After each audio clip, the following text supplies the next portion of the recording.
She'd lived in the top apartment of my grandfather's building for 30 years, without paying a single cent in rent. When I inherited the place, I was furious. I stormed up the stairs, eviction notice in hand, ready to throw her out.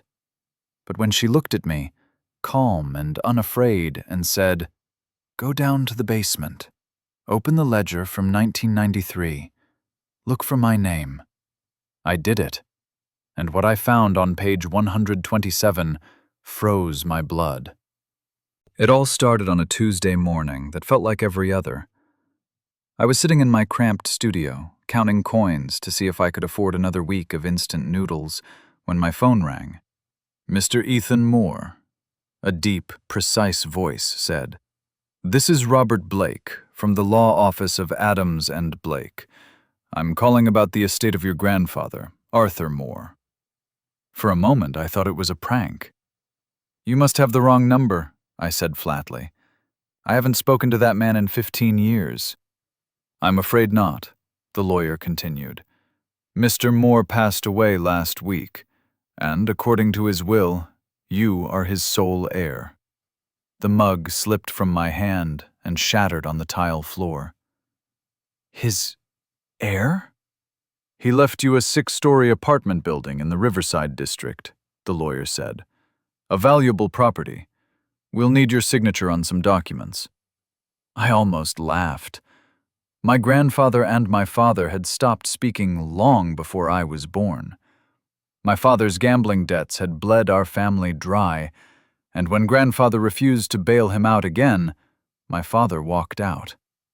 I hadn't seen the old man since. And now he'd left me a building? 2 days later, I stood in front of it. The rain had just stopped, leaving the brick walls gleaming dark red under a pale sun. A brass plate by the gate read, "The Moore Residence, since 1954. The place wasn't enormous, but it had presence, an old-world dignity that made me feel like an intruder. "Mr. Moore!" a voice called. I turned to see a woman in her 50s approaching, holding a thick file. "I'm Margaret Ellis, the property manager. I worked for your grandfather for over 20 years. She shook my hand firmly. "I'm sorry for your loss. He was a good man." I nodded awkwardly. "I don't really know anything about managing buildings." "That's all right," she said. "I'll help. But there's something you should be aware of first." Her tone lowered, almost conspiratorial. "There's a tenant in the penthouse, apartment 4B. Her name is Eleanor Graves. She's been living there for 30 years. I frowned. "Okay, and?" "She's never paid rent. Not once." I blinked, certain I'd misheard. "You're joking." "I wish I were. Every time I brought it up, your grandfather told me, 'Eleanor stays,' and that was the end of it." I did some quick math in my head. 30 years, in Riverside, at roughly $4,000 a month. Over $1 million lost. I was drowning in student loans and credit card debt, and someone had been living for free in my property? "Who is she? Family?" "No relation," Margaret said. "Lives quietly, keeps to herself. No friends, no visitors. Your grandfather looked after her apartment personally. He wouldn't let anyone question it." I felt heat rising in my chest. "Well, he's gone now, and I have a right to know why someone's been freeloading for 3 decades. Margaret hesitated. "I can take you up, but Mr. Moore once told me, 'Never make Eleanor sad.'" That only made me angrier. I wasn't superstitious, and I didn't owe anyone favors from a man who'd ignored me all my life. The stairwell was narrow and smelled faintly of polish and old wood. When I reached the 4th floor, the hallway was silent. Apartment 4B stood at the end, a heavy oak door with intricate carvings and a gleaming brass handle. A small nameplate read, E. Graves. I knocked hard, 3 times. A soft, rasping voice called, "Just a moment." When the door opened, the woman standing there wasn't what I'd expected. Her silver hair was tied neatly in a bun. Her eyes, clear gray, sharp and calm. She wore a cream cardigan and a silk scarf, like someone who'd stepped out of another era. "You must be Arthur's grandson," she said, smiling faintly. "You look just like him." "I'm here about the rent," I said, trying to keep my voice steady. "I thought you might be," she replied. "You've come to tell me I owe 30 years and must leave. If you already know that, you understand why I can't let you stay for free." She studied me for a long moment, then smiled again. "Oh, Ethan, you really don't know anything, do you?" Before I could answer, she turned and motioned for me to enter. Her apartment stopped me cold. High ceilings, arched windows opening to a river view, antique furniture polished to a soft glow. It wasn't rich, exactly. It was cultured. The kind of space that belonged to someone who cared about memory more than money. She poured tea, the scent of jasmine filling the air. "Before you make any decisions," she said gently, "I have one request. Go down to the basement. There's a wooden box marked Business Records 1993. Inside you'll find a ledger. Open page 127 and read my name. Then come back." She handed me an old brass key engraved with B1. I frowned. "Are you stalling?" "No. I'm asking you to know the truth before you become like your grandfather." "What's that supposed to mean?" "You'll understand once you read it." I turned and walked out, my heart hammering with irritation and something else. Curiosity. Why? Charity? Friendship? Love? I closed the ledger slowly. There were still too many questions, but one thing was clear. I'd been wrong about her. Completely, shamefully wrong. When I stood, my knees cracked like gunfire in the stillness. I took the ledger and the key, locked the basement door behind me, and started climbing the stairs. Each step echoed, loud and hollow. By the time I reached the 4th floor again, I was sweating, my heart heavy with guilt. The door of 4B waited quietly, golden light still spilling from underneath. I knocked once, softly this time. Eleanor opened it as if she'd been expecting me. "You found the ledger," she said simply. I nodded. "I did, and I don't know what to say." "Then don't," she replied. "Come in. I'll make us tea." Her calmness disarmed me completely. I followed her inside. The jasmine scent returned, familiar now, grounding. She moved slowly, gracefully, pouring water into delicate porcelain cups. "I don't understand," I said finally. "You gave him $500,000. You saved everything. Why would you do that? And why never ask for it back?" She smiled faintly. "Because, Ethan, there are some debts that can't be repaid with money. Your grandfather taught me that once. I merely returned the lesson." I frowned. "I don't follow." "You will," she said softly, handing me the cup. "This building holds more than brick and rent. It holds promises, and every promise has a story. Her eyes glinted in the dim light, and for a brief moment, I thought I saw something behind them. Sorrow, maybe, or nostalgia.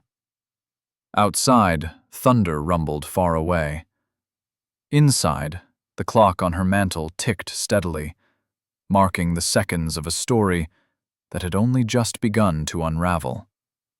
And as I sat there across from her, sipping tea that suddenly tasted older than time, I realized this wasn't just about rent, or ledgers, or money.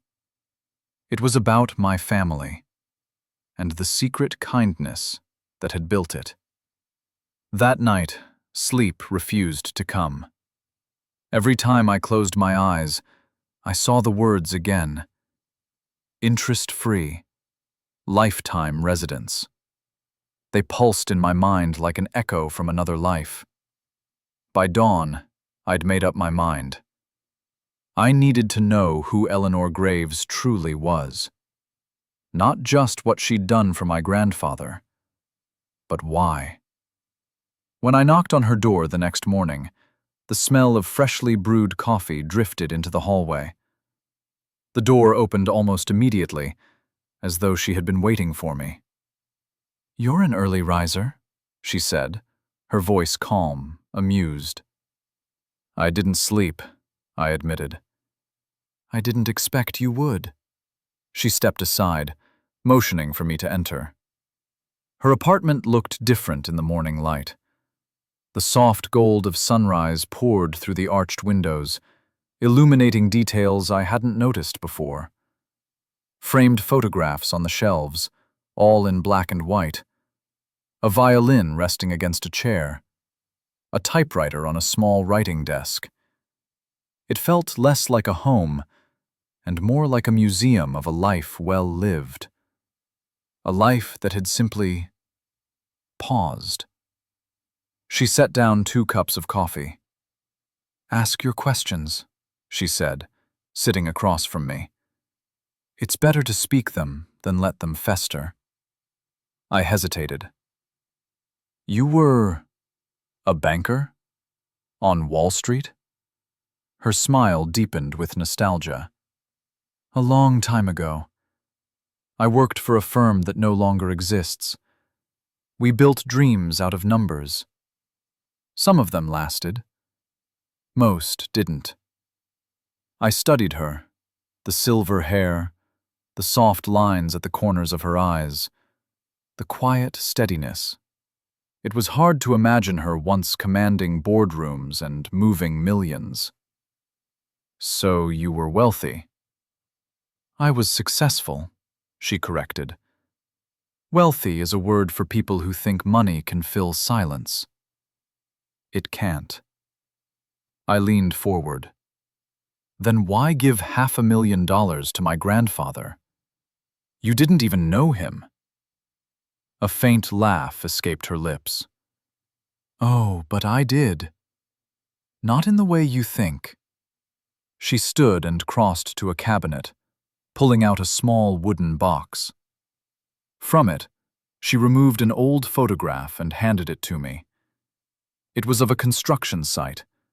Men in hard hats, the steel skeleton of a building rising behind them. In the center stood my grandfather, younger, strong, his smile easy and open. Beside him, in a tailored coat and gloves, stood Eleanor. "I met Arthur in 1989, she said quietly. "My firm was investing in urban redevelopment projects. His company had won a contract to restore one of the old riverfront districts. He came to pitch the project to us." "You invested?" She nodded. "For a time." Then came the crash of 1990. Markets fell apart, companies folded, and everyone looked out for themselves. Everyone except Arthur. She sat down again, her hands folded neatly in her lap. "I remember one evening, in a rainstorm much like last night's. We were both stranded after a meeting. He offered to walk me to my car, though he was soaked to the bone. He talked about his workers, how he paid them even when the contracts dried up, because they had families. That stayed with me. He reminded me of something I'd lost: integrity. The door closed softly behind me. In the dim hallway, I stared at the key in my palm. Part of me wanted to throw it away, forget this absurd mystery, but another part whispered, "What if there really is something down there?" That whisper won. As I reached the end of the corridor, I glanced back once more at the closed door of 4B. The golden light beneath it flickered, as if someone inside was watching me leave.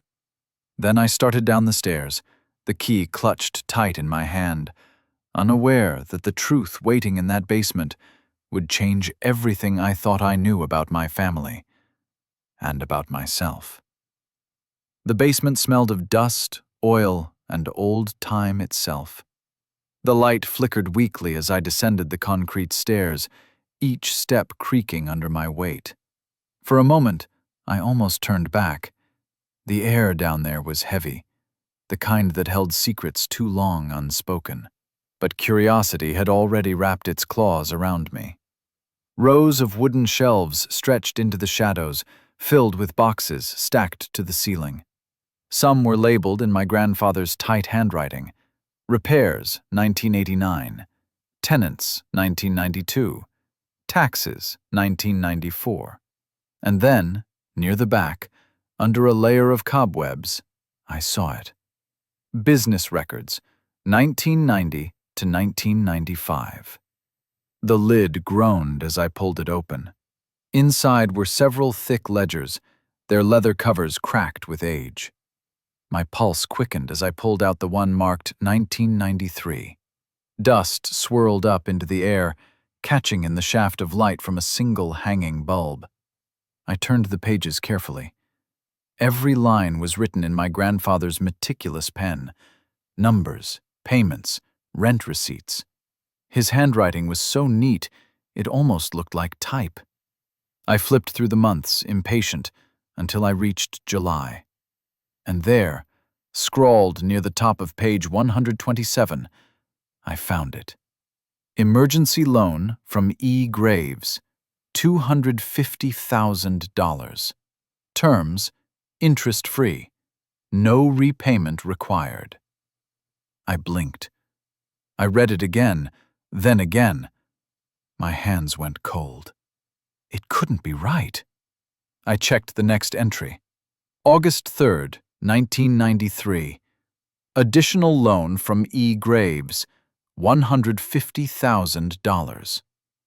September 12th, 1993. Final installment, $100,000.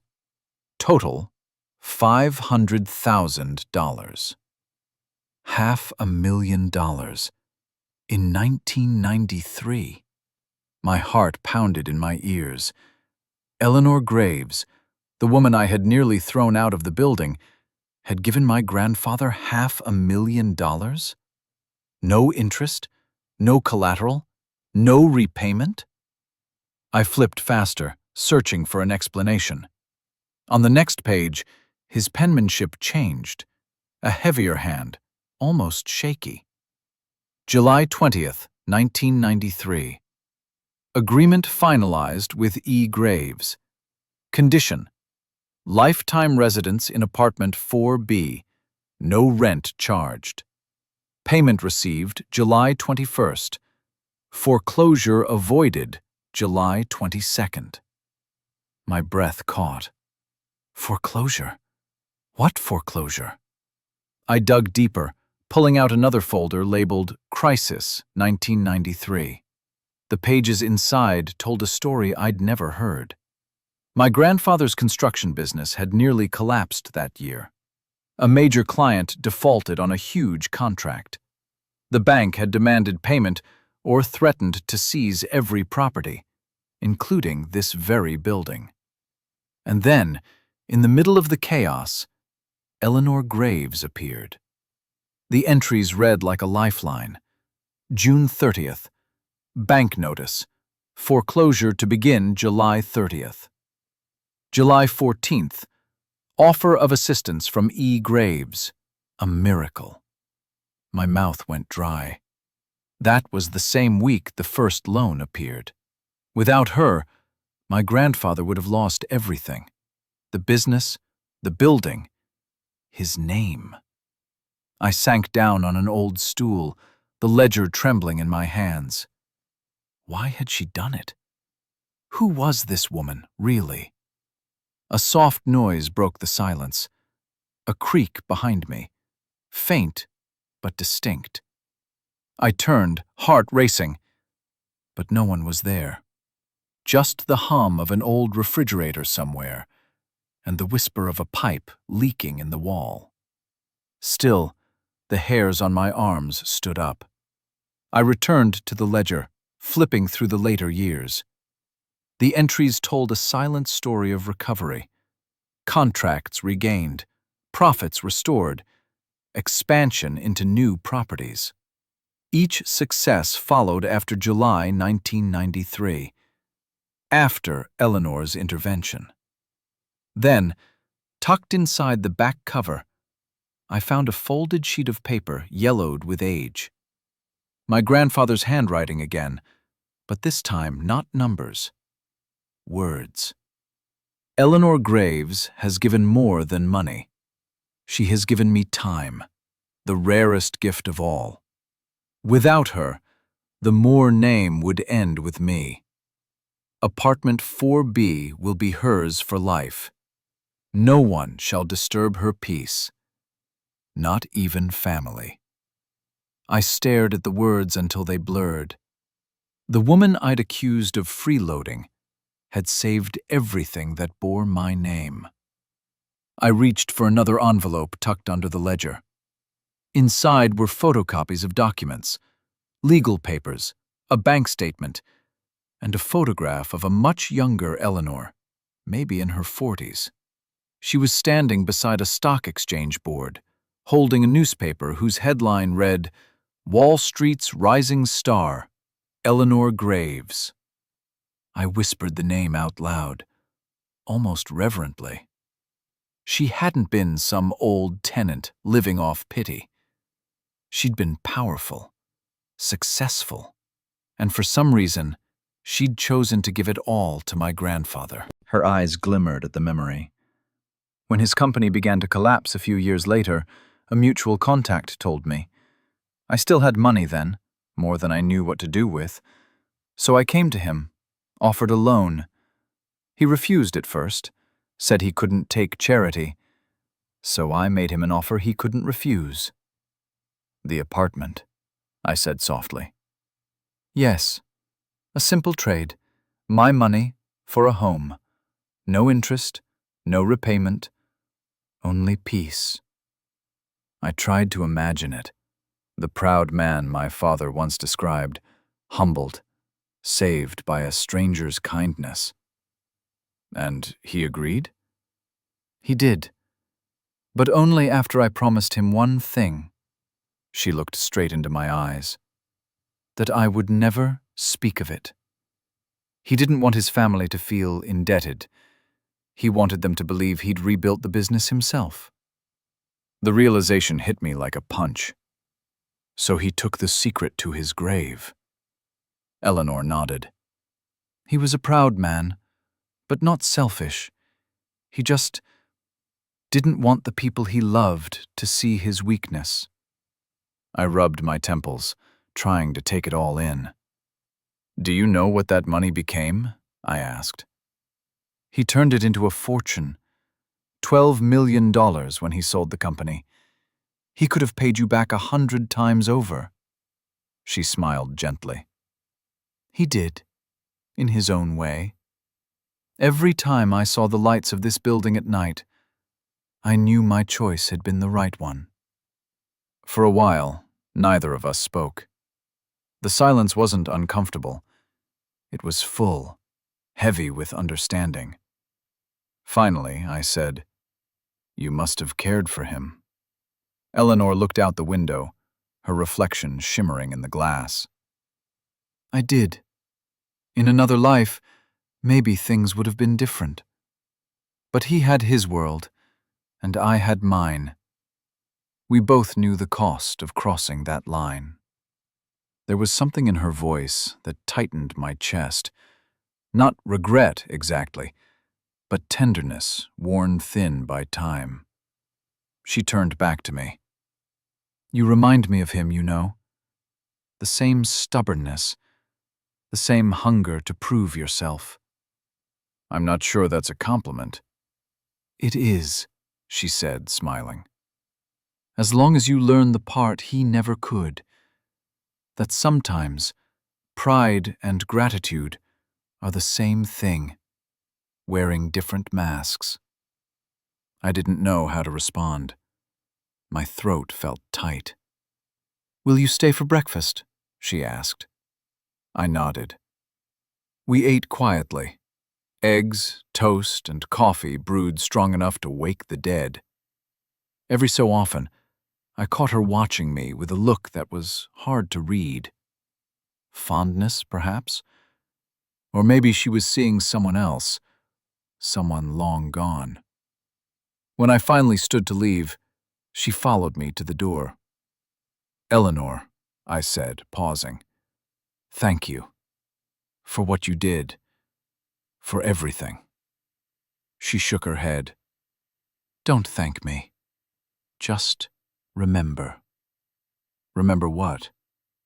"That kindness is an investment too," she said softly. "The only one that never loses value." The door closed behind me, and I stood in the hallway for a long moment, listening to the faint strains of violin music drifting from her apartment. That night, I sat at my grandfather's old desk, the one I'd had moved into my own apartment. In the top drawer, under a pile of yellowing receipts, I found another envelope, one I hadn't noticed before. It was addressed in my grandfather's unmistakable handwriting. "To my grandson, Ethan." My heart stopped. I tore it open and began to read. "If you're reading this, Ethan, it means I'm gone. And it means you've met Eleanor. She gave me something I could never repay. Time, dignity, a chance to rebuild. You will be tempted, as all men are, to see property as wealth. But real wealth is people. Protect them, and they will protect you. Be the kind of man she believed I was." The words blurred through my tears. I folded the letter carefully and placed it back in the drawer. Outside, the city lights flickered against the window. Somewhere above, in apartment 4B, a violin played softly, carrying through the quiet like a heartbeat. And for the first time in years, I felt at peace, as if the building itself was finally breathing again, alive with the ghosts of promises kept. Days turned into weeks, but I couldn't stop thinking about her. The quiet woman in 4B, who had given my grandfather a second life and asked for nothing in return. Every evening, when the lights of the city shimmered against her windows, I wondered what kind of loneliness sat behind that calm smile. One Sunday afternoon, I brought her a small gift, a bouquet of lilies. "You shouldn't have," she said, though her eyes softened. "Lilies were Arthur's favorite. He used to keep them in the lobby every spring." I blinked. "You remember that?" "Of course. I remember everything about this place." We sat by the window, sipping tea again. Outside, Children from the neighboring building were playing in the courtyard, their laughter echoing off the brick walls. Eleanor watched them quietly. "I used to think happiness was built on achievement," she said. "Numbers, profit, reputation. But it isn't. It's built on moments like that." I hesitated, then asked the question that had been burning inside me for weeks. "Eleanor, was there something more between you and my grandfather?" For a long time, she didn't answer. Then she smiled sadly. "Yes, but it wasn't what you think." She stood and walked to the piano in the corner. Her fingers brushed over the keys, pressing one softly, the note hanging in the air like a sigh. "When I met Arthur, I was 42. I had spent 20 years fighting my way through rooms full of men who doubted me. He never once looked at me that way. He listened." She turned toward me, her eyes distant but bright. "I fell in love with him, Ethan, quietly, hopelessly. And I think, in his own way, he loved me too. But he was married then. Your grandmother was sick, and he wouldn't abandon her. I respected that. So I stayed near instead, as a friend, a shadow. When she passed, I thought maybe, but by then he'd built his walls too high." She gave a small laugh, one that trembled. "Love comes in many forms. Sometimes it's just being there when the other person needs you most." Her words hung heavy in the air. I felt a strange ache in my chest. Grief for two people I barely knew, bound by a love that had never been allowed to live. "So you gave him the money," I said softly. "It wasn't about money. It was about keeping his dream alive. And, I suppose, keeping a part of him alive in me." I swallowed hard. "He never told anyone." She smiled faintly. "Arthur never did anything halfway. He promised he'd keep my secret, and he did. Even from you." She looked down at her hands, the veins fine and blue beneath thin skin. "I think he knew that someday, when the time was right, you'd find out. And you'd understand the kind of man he was. And the kind of man you could become." I wanted to say something, anything, but my throat closed. The only sound was the ticking of her old clock and the faint hum of the city beyond the window. Then she looked at me again, that familiar, knowing gaze that always seemed to pierce straight through. "You're a good man, Ethan," she said softly. "You just haven't had a reason to prove it yet." The following week, I began spending more time around the building, talking to tenants, checking repairs, trying to understand how my grandfather had run it. What I found astonished me.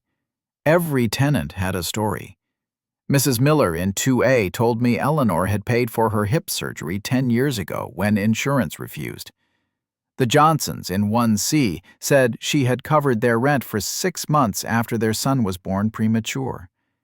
Even the young artist on the 3rd floor, Theo, whispered that Eleanor had once bought all his paintings anonymously just so he could keep working. "She's like a guardian angel," Theo said. "Lives quietly, never asks for anything. But somehow she's always there when someone's about to fall." Each story tightened something in my chest. The woman I'd almost evicted had been holding this building together, quietly, selflessly, for decades. That evening, I went to see her again. She opened the door before I even knocked. "You've been busy," she said. "I talked to the tenants," I admitted. "They all love you." "I love them too," she said simply. "This building gave me a family when I had none." I stepped closer, lowering my voice. Why stay here all these years, Eleanor? You could have lived anywhere. A pet house uptown, a villa by the sea. You had the money. Her smile was wistful. I had houses, Ethan. What I wanted was a home. The light from the window fell across her face, and for the first time I saw how fragile she'd become. Time had thinned her, but not broken her. This building, she said softly, it's full of ghosts. Your grandfather, his workers, the people who came and went. I know their stories.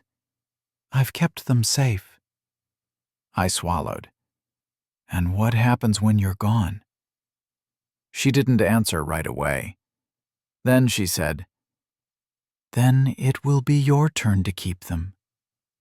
That night, after leaving her apartment, I went back to my grandfather's desk.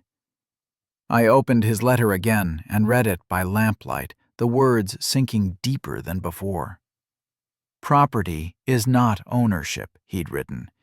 It's stewardship. Take care of it, and of the souls who live within it. That is your inheritance, Ethan. Not the bricks. The people. I closed the letter, staring out at the glowing windows of 4B. A silhouette moved past the curtains, her, still awake, maybe playing her violin again. For the first time since inheriting the building, I didn't feel like its owner. I felt like its guardian. And though I didn't know it yet, that realization was the beginning of everything that would come next. The tests, the offers, the choices that would decide whether I would honor the legacy of kindness that both Arthur Moore and Eleanor Graves had left behind. 2 months passed, and the rhythm of the building began to settle around me like an old song. I'd stopped seeing it as an inheritance and started seeing it as something living, breathing through the laughter of the children, the clatter of dishes, the creak of pipes in the walls. Eleanor was still in 4B, still the quiet heartbeat of it all. She and I had fallen into a strange kind of friendship. Tea on Tuesdays, conversation on Sundays. She spoke rarely of the past now, preferring instead to ask about the tenants, my work, or my clumsy attempts at fixing the boiler. Sometimes she smiled at me the way a teacher might at a student finally learning to listen. Then, one Thursday morning, a man in an expensive suit showed up at my office door. He carried himself like someone who had never been told no. "Mr. Moore," he said smoothly, extending a business card before I could even reply. "I'm Victor Lang, Lang Developments." The names sounded familiar. They were the same company rumored to be buying up blocks of old buildings in the Riverside district, demolishing them, replacing them with glass towers that scraped the sky. "I'll be direct," Lang said, taking a seat without being invited. "Your property at 118 Riverside is a prime location. My firm is interested in purchasing it." I leaned back, studying him.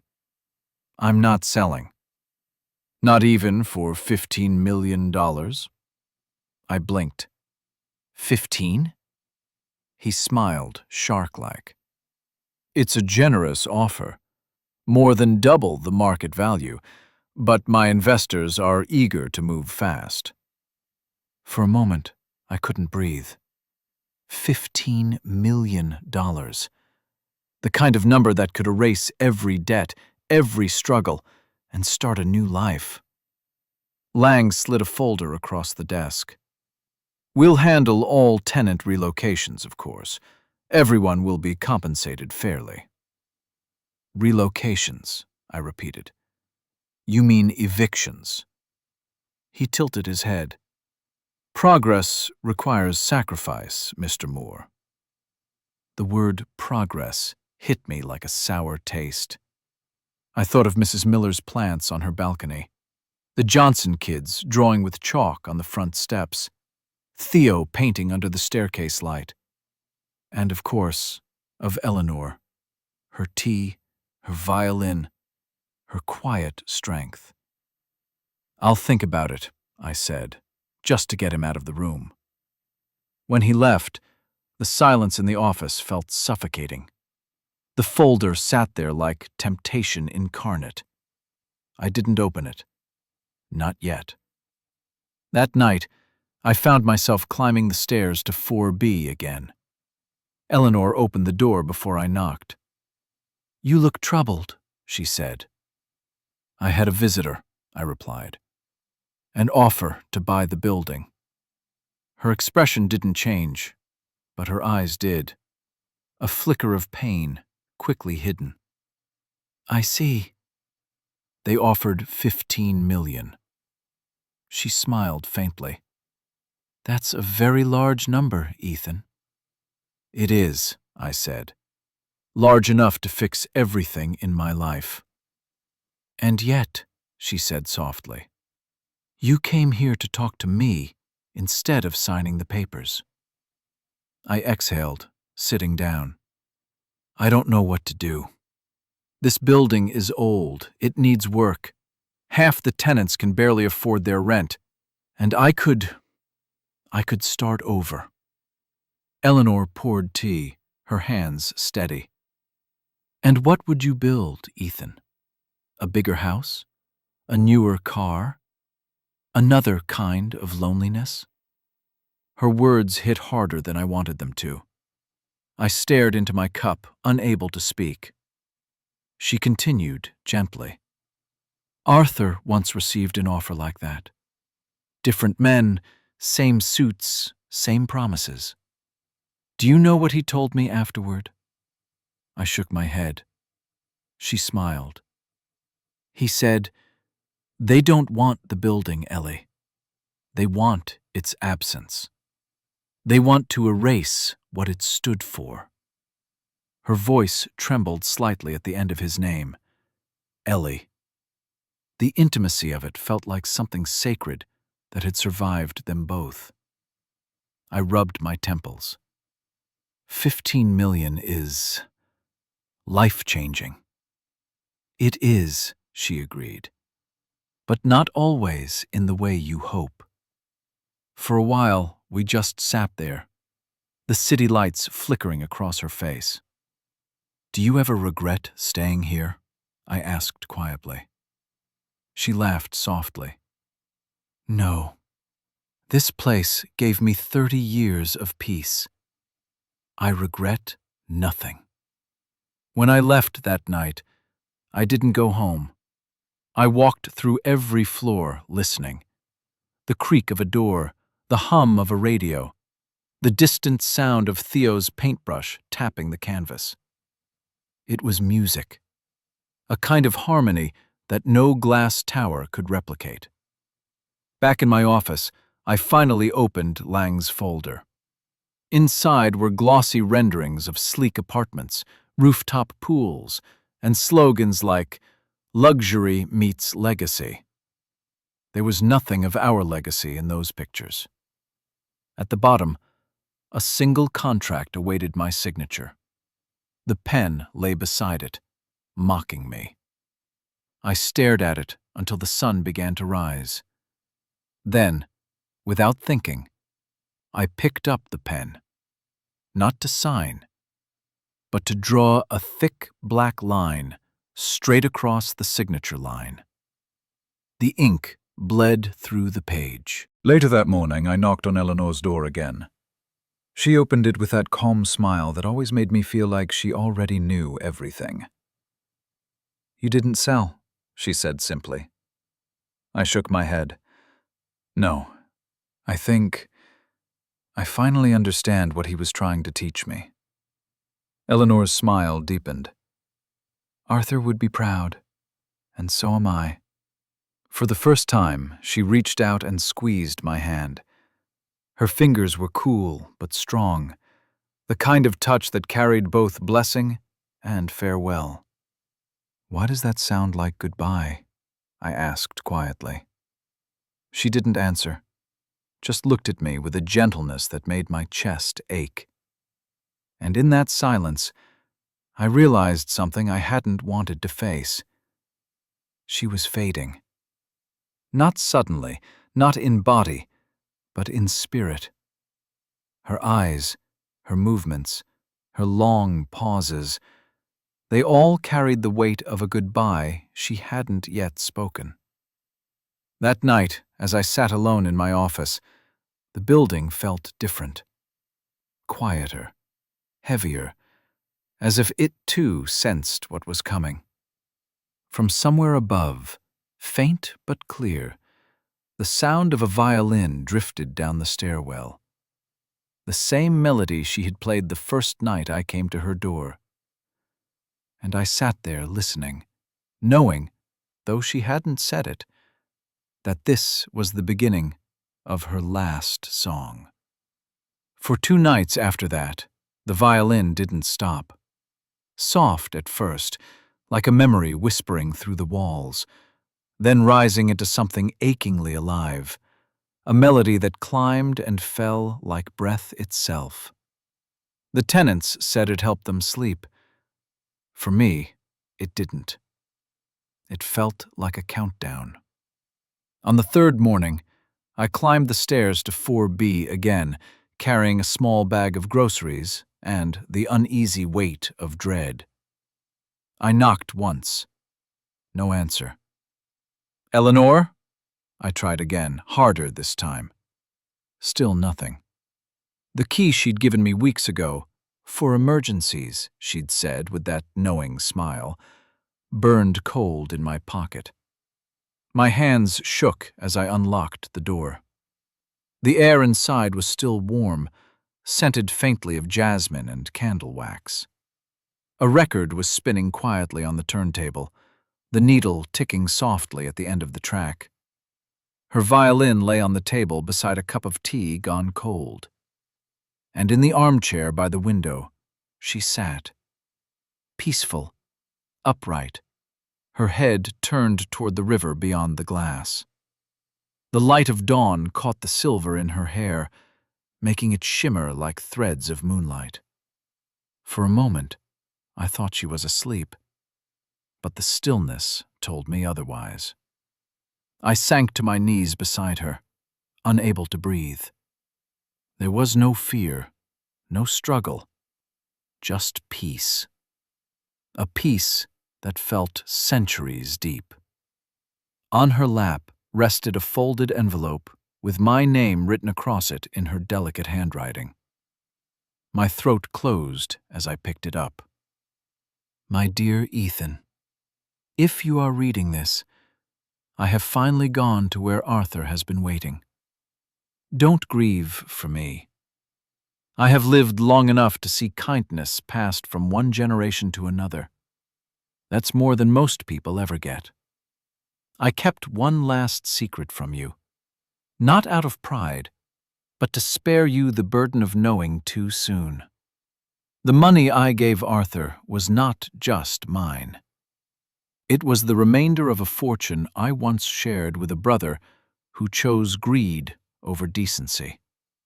When our partnership ended, I vowed that what I kept would serve something good. Arthur was that good thing.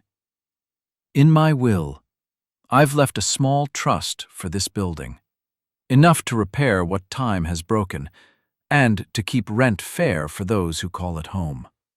You'll find the details with my lawyer. But my real bequest to you isn't money, Ethan. It's this. Never measure wealth in numbers. Measure it in people who would miss you if you were gone. Be kind. Be firm. Be human. And when the river is quiet, listen. You'll hear us in its song. Eleanor Graves. I don't remember how long I sat there. Time stretched and folded into itself, the sound of the city dim and far away. When the paramedics came, they found me still holding her hand. One of them whispered, "She looks happy." I nodded. That was the word. Happy. The funeral was small. Just me, Margaret Ellis, and a handful of tenants who had called her their friend. We buried her beside a small tree overlooking the river. Theo, the young artist, painted her portrait from memory. Eyes half closed, a faint smile, as if she was still hearing a song only she could understand. After the service, I stayed behind. The river shimmered in the afternoon light, the same view she'd stared at from her window. I took a deep breath and said quietly, "Thank you for everything." Weeks passed, and the building felt different. Not emptier, just quieter, wiser. The tenants left flowers by her door. Children drew hearts and musical notes on the hallway walls. And me? I threw myself into the work she'd left me, repairing the roof, repainting the halls, fixing the things she'd quietly covered for years. One evening, I gathered everyone in the lobby, tenants from every floor, old and new. I told them about Eleanor, about how she'd saved this building, how her money had built their homes, how her kindness had been the unseen foundation beneath their lives. No one spoke for a while. Then Mrs. Miller, her voice trembling, said, "She was the best of us." "She still is," I said. "This building will carry her name now. From today, it's not the Moore residence anymore." I turned to the new plaque I'd had made, brass, simple, shining. "The Graves House, a home built on kindness." The crowd applauded softly, tears glimmering in more eyes than one.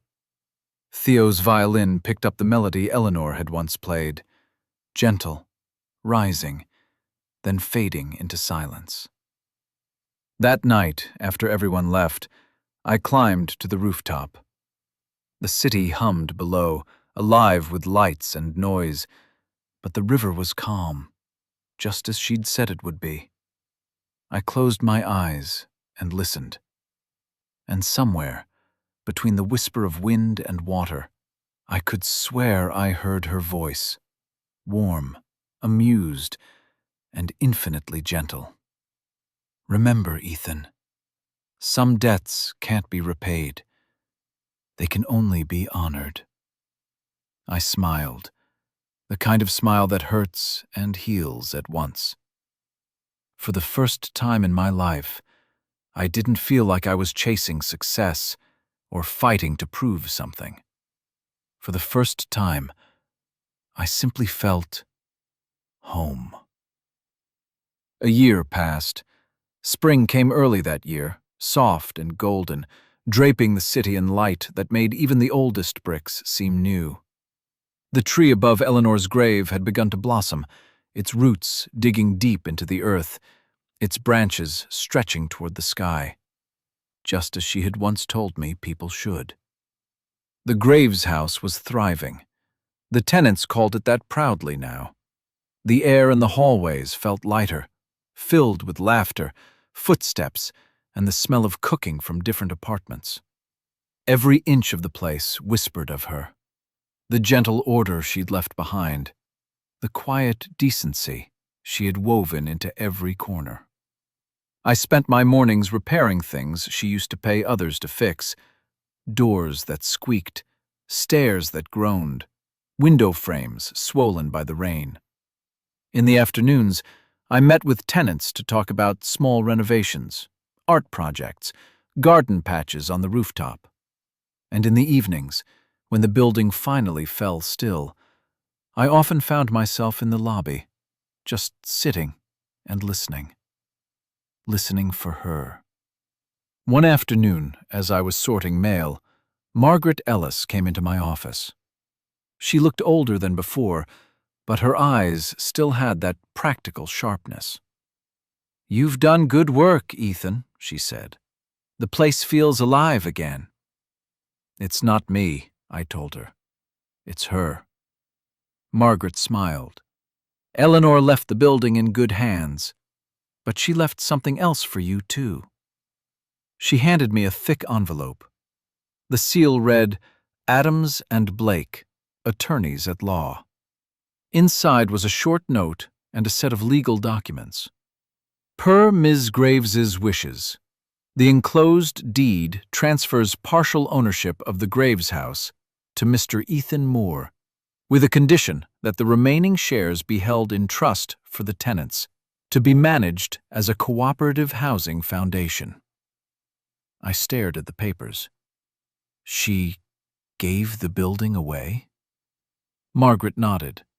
Not away, forward. She wanted it to belong to everyone who made it what it was. I felt my throat tighten. For all her wealth, Eleanor had never cared about owning anything. Not property, not people, not legacy. She cared about belonging. And even after death, she was still teaching me the same lesson. That evening, I gathered the tenants in the lobby again. They came with babies, with tired faces from long shifts, with paint still on their hands, with hope in their eyes. I told them what the documents said, that from now on, the Graves house would belong to all of us. There was a long silence. Then Theo, the young artist, stepped forward. "You mean this is ours?" I nodded. Ours to protect, ours to keep alive. Mrs. Johnson started to cry. Mrs. Miller hugged me. Someone began clapping.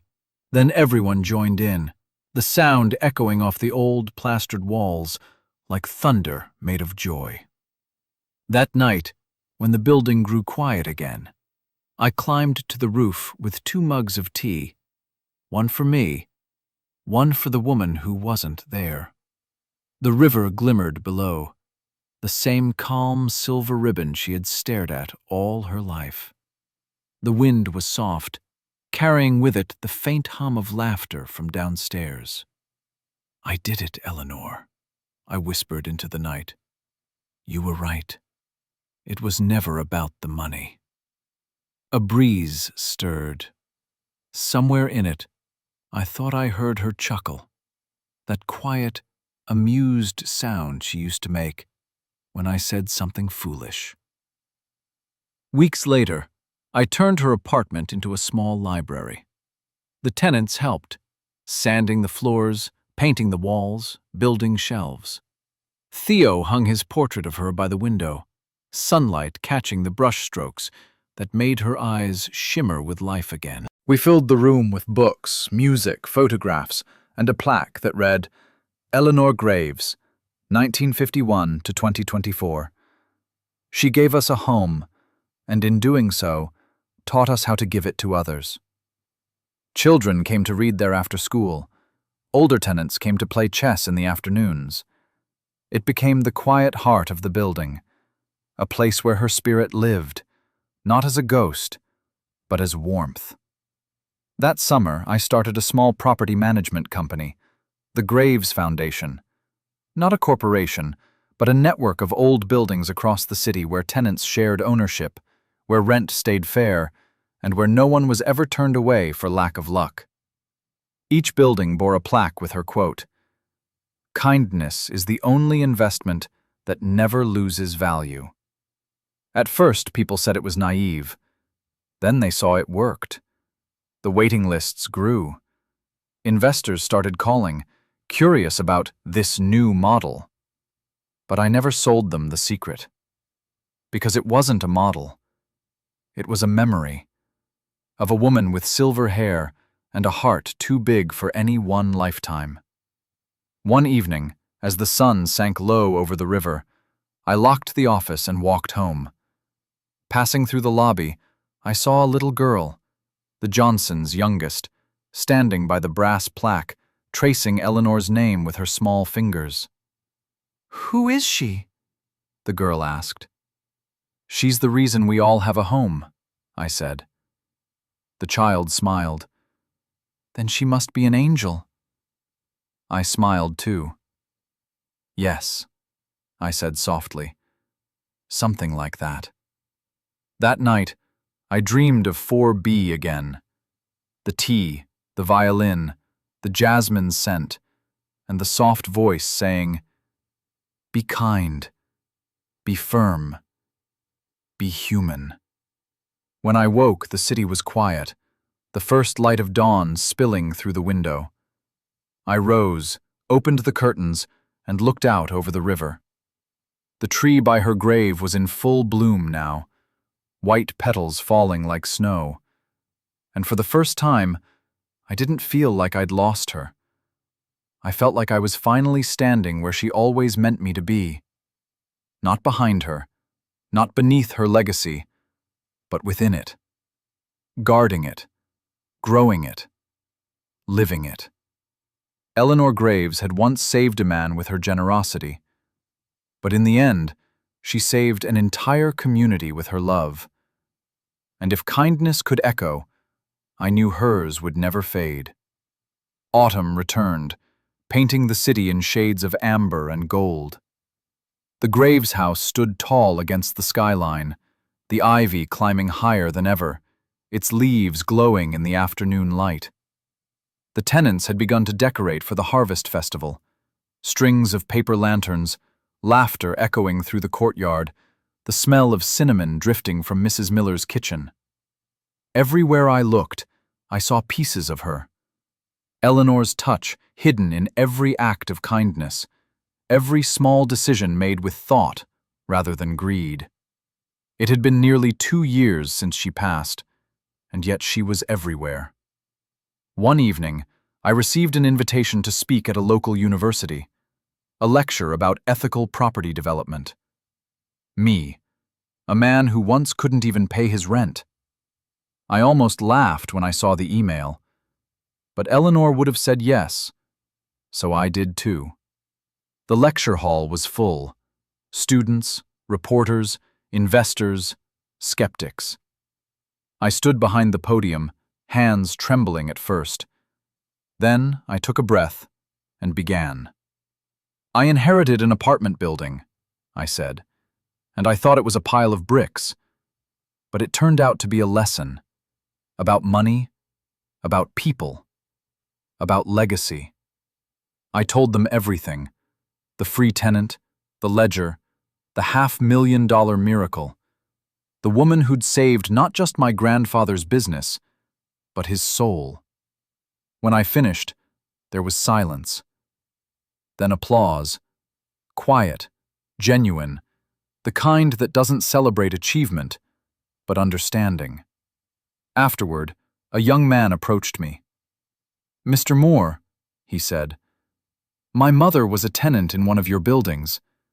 She said it changed her life.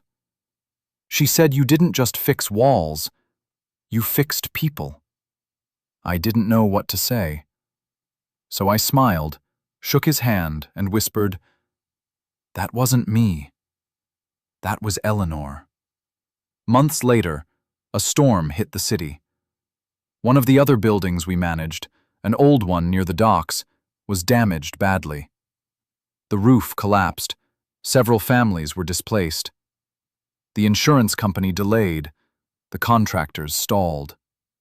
That night, I sat at my desk staring at the spreadsheets. The numbers didn't add up.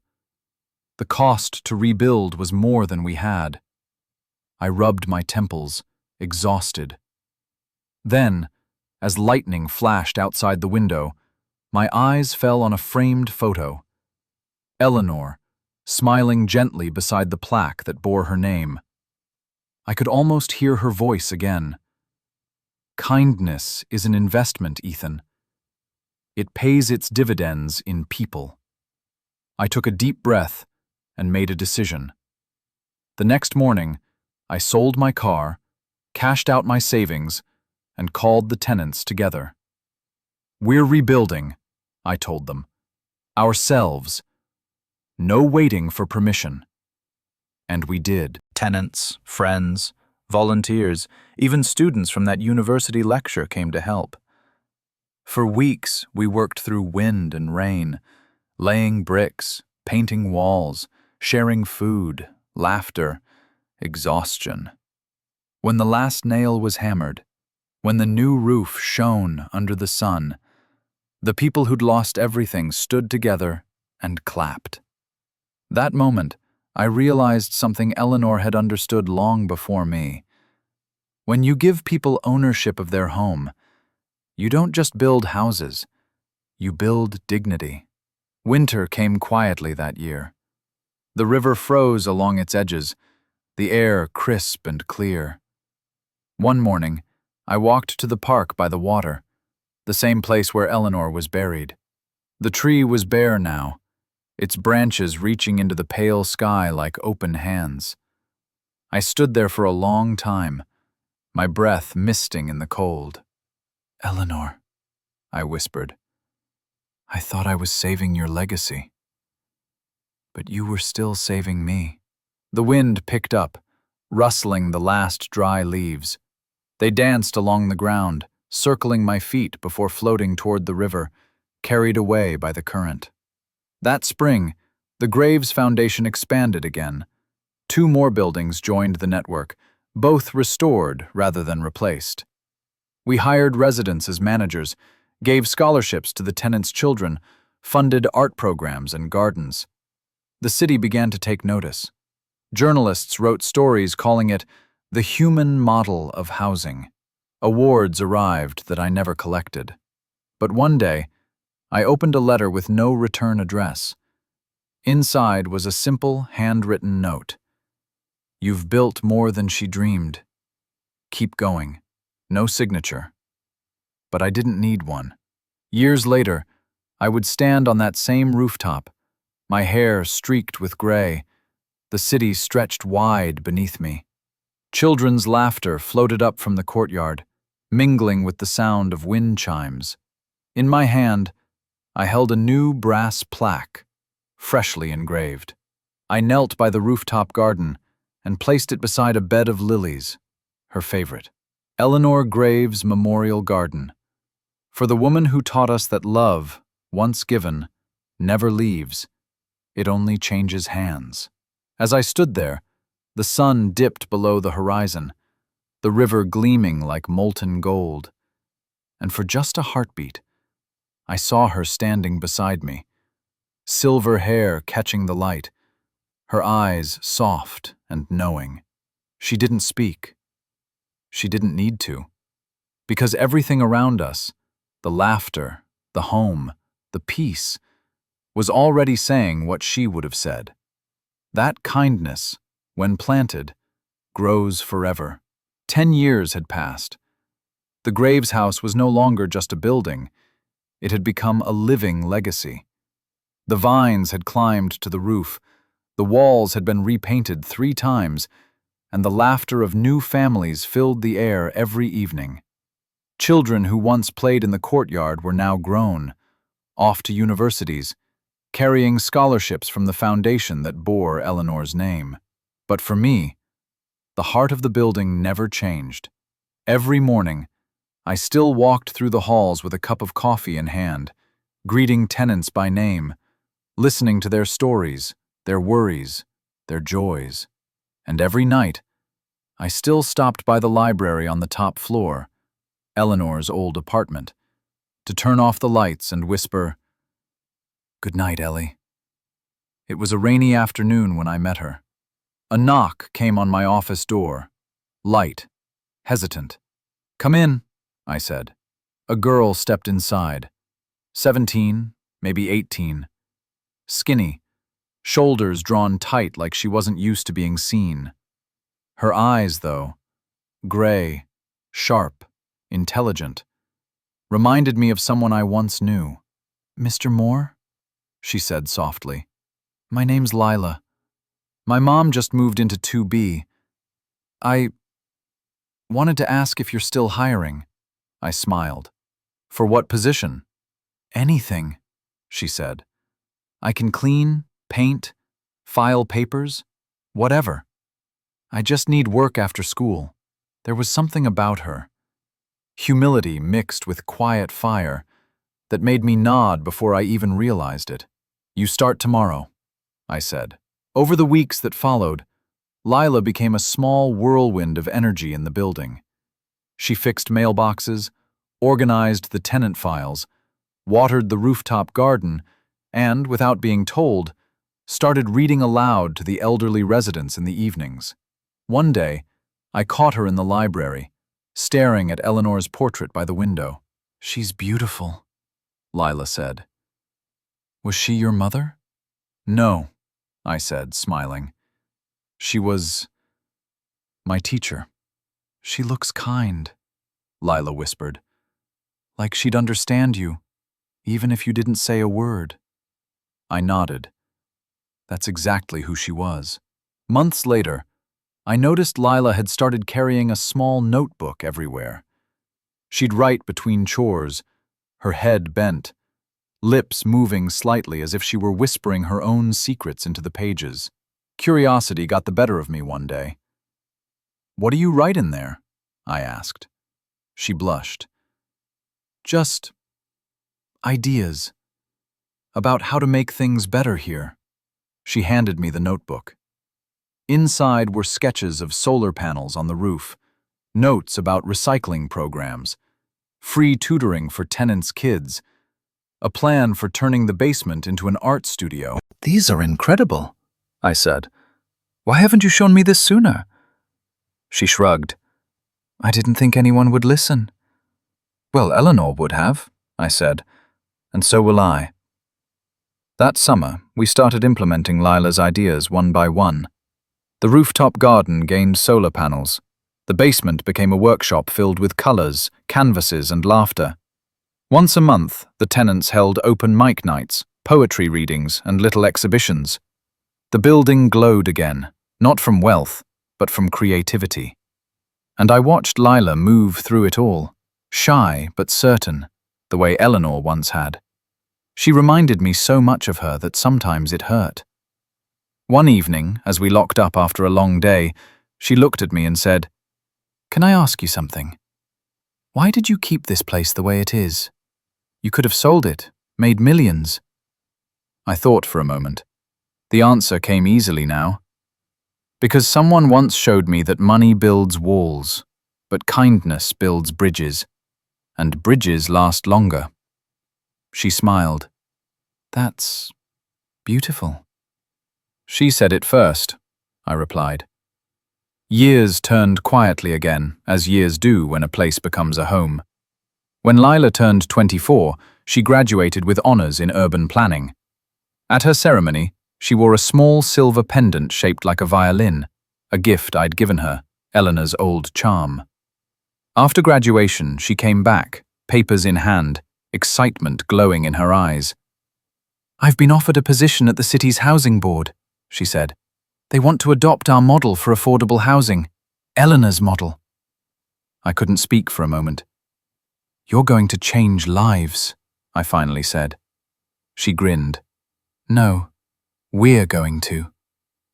The night before she left for her new position, she stopped by the library one last time. "Will you keep this for me?" she asked, handing me her worn-out notebook, the one filled with her first sketches and dreams.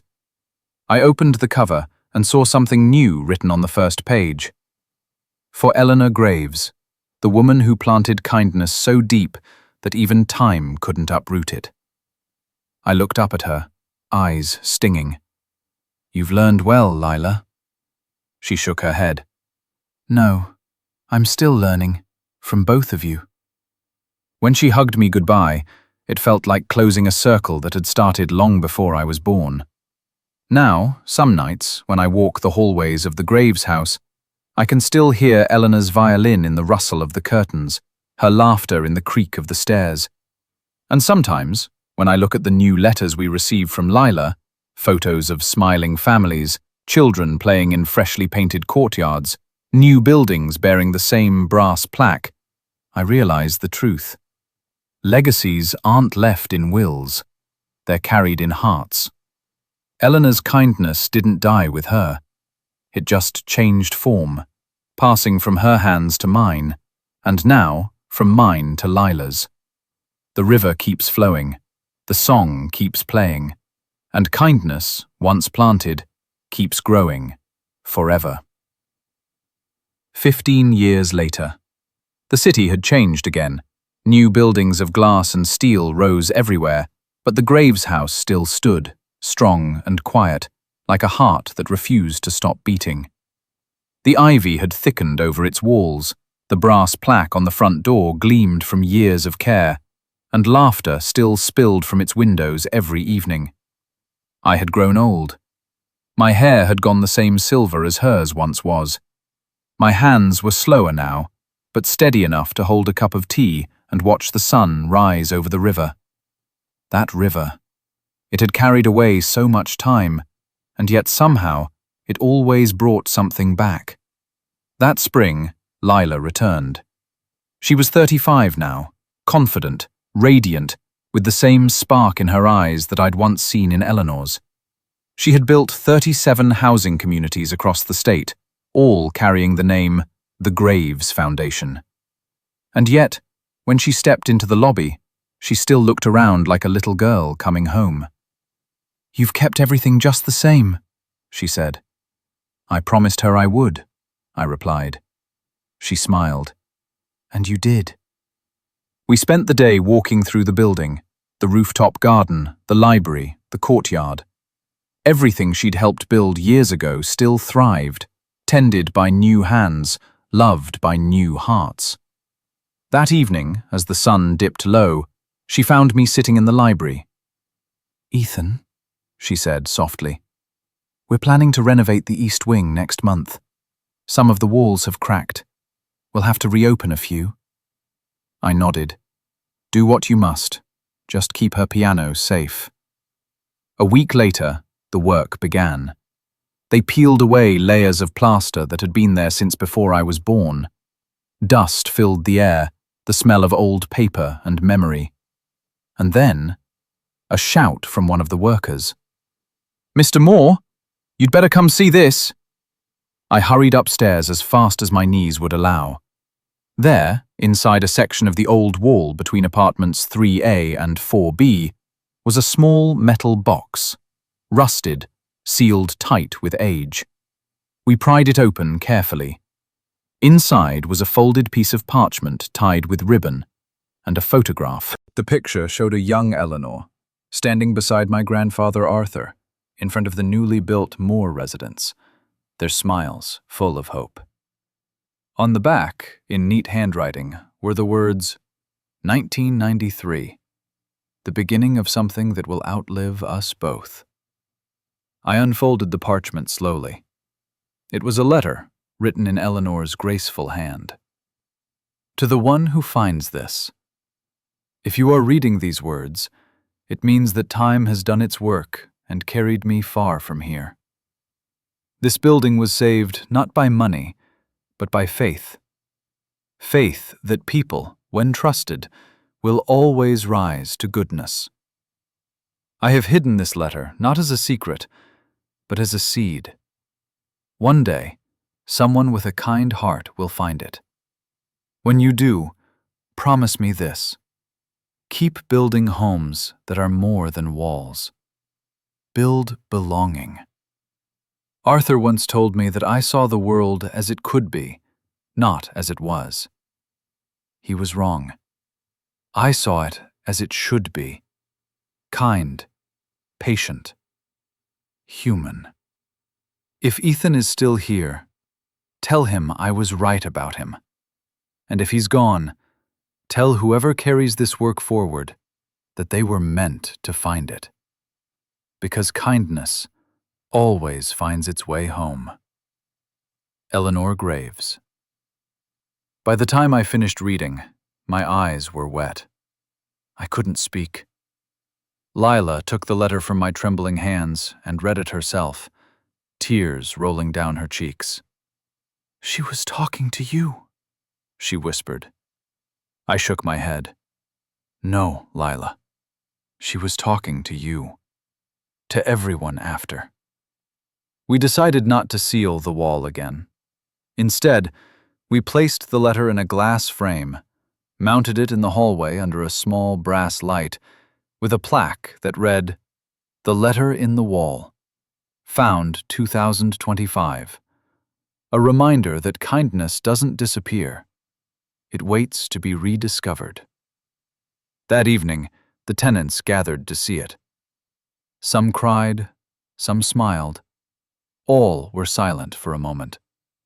The kind of silence that feels like prayer.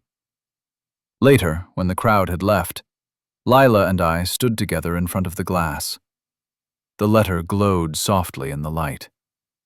"She really never stopped teaching, did she?" Lila said. I smiled. "No, and neither will you." She turned to me. "You've done your part, Ethan. It's my turn now." I looked at her, at the strength and gentleness in her face, and nodded. It always was, Lila. You just didn't know it yet. That night, I sat in Eleanor's old chair by the window, looking out at the river one last time. The moonlight rippled across its surface, the city lights shimmering like 1,000 memories. And somewhere, faint but certain, I heard it. The echo of her violin. The same melody as before, carrying through the years, through the walls, through the hearts she had touched. I closed my eyes and whispered, "Your seed has grown, Eleanor. Your river still runs." The wind stirred, soft and warm, brushing against my cheek like a familiar hand. And in that moment, I knew she was home. Not in 4B, not in the earth, but in us. In every kindness that would ever be given again. Years later, children still stop by the letter in the wall, tracing Eleanor's name with curious fingers, asking, "Who was she?" And their parents smile and answer, "She's the reason we're all here." And so the story continues, not in ledgers or deeds, but in the quiet generosity passed from one soul to another. Because kindness, once planted, never dies. It simply changes hands, forever flowing like the river outside the Graves house.